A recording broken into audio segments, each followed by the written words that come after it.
लोगों की बातें। आज की कहानी। सूरज ठीक सर के ऊपर आ गया था और गर्मी असहनीय हो गई थी। उसने थक गए बैलों को जुए के नीचे से निकाला और पास के एक पेड़ की छाया में बांध दिया। बैलों को छाया में सुरक्षित करके वो जल्दी जल्दी अपने घर की तरफ जाने लगा। रास्ते में चौपाल लगी हुई थी और लोग गप्पे मार रहे थे। उसको जल्दी जल्दी घर की तरफ जाता देखकर हुक्के का मजा लेते हुए बदलू ने उसको कहा, अरे भिखू, क्या हो गया है? इस तरह इतनी तेजी से किधर जा रहा है? क्या घर में कानी ने तेरे लिए कोई खास चीज पकाई है आज? भिखू ने उसकी बात का कोई जवाब नहीं दिया, लेकिन उसके चेहरे पर गुस्सा साफ देखा जा सकता था। घर के अंदर दाखिल होते ही उसने अपना गुस्सा अपनी पत्नी पर उतारना शुरू कर दिया। एक कानी, तेरी एक आंख के कारण मेरा तो जीना ही हराम हो गया। लोग तुझे कानी कानी कहकर बुलाते हैं तो मेरे लिए सहन करना मुश्किल हो जाता है।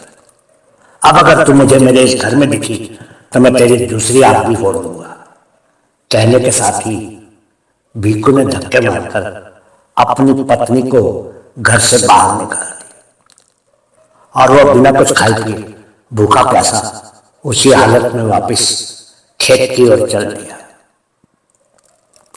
वह जब खेत से काम निपटाकर बैलों को लेकर घर की ओर चला तो सूरज डूब चला था। सभी लोगों के घरों में दिए जल चुके थे, पर उसके घर में अंधेरा था। घर पहुंचकर उसने बैलों को नांद पर बांधा और चुपचाप घर के आंगन में चारपाई बिछाकर लेट गया।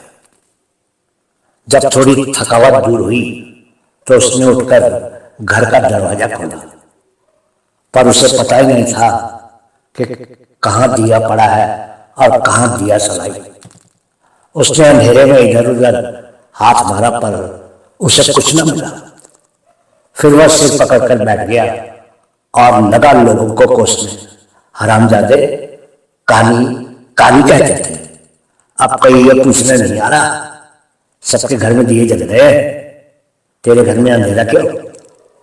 एक बार कानी वापस आ जाए तो मैं उसे कुछ नहीं कहूंगा।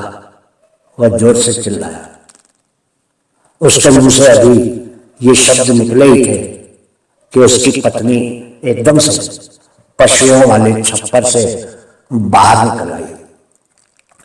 आते ही उसने कमरे में दिया जला दिया। उसके बाद उसने हमेशा की तरह उसके आगे पानी का गिलास रखा। वह एकदम से सारा गिलास पानी पी गया। उसके बाद उसने फुर्ती से चूल्हे में लकड़ी लगा दी और दोपहर की बची हुई रोटियां सेकने लगी। थोड़ी देर में दाल के साथ गरम गरम रोटियों का थाल उसके सामने आ गया। वह उन रोटियों पर भूखे शेर की तरह टूट पड़ा। 8-10 रोटियां खाने के बाद उसे कुछ चैन न आया। जब वह सामान्य हुआ तो पत्नी ने धीरे से उससे पूछा, दोपहर को आपको क्या हो गया था? अरे कुछ नहीं हुआ था, बस मैं लोगों की बातों में आकर अंधा हो गया था, वो अपने आप पर खींचते हुए बोला। उसकी पत्नी ने धीमे से कहा, क्या जिन लोगों की एक आंख खराब हो जाती है उनको लोग घर से बाहर निकाल देते हैं? अरे नहीं पगली, मैं ही अंधा हूं। अब तू तैयार हो जा, मैं जैसे भी करके इस बार 2 लाख का इंतजाम कर दूंगा और बड़े अस्पताल में तुझे ले जाकर किसी की दान दी हुई आंख तुझको लगवा दूंगा। दोस्तों, जहां तक हो सके हमें बिगड़ी हुई चीजों को सुधार कर उनको ठीक करवा लेना चाहिए, न कि उन चीजों को बाहर फेंक देना चाहिए। फिर इंसान तो इंसान है। अगर कोई अंग खराब हो जाए तो कोई पूरे इंसान को घर से बाहर थोड़े ही फेंक देता है। लोग तो कुछ न कुछ कहते हैं, क्योंकि उनका तो काम ही लोगों की आलोचना करना होता है। प्यारी चीज कितनी भी टूट फूट जाए, हमारा प्रेम उस चीज से कभी भी कम नहीं होता है।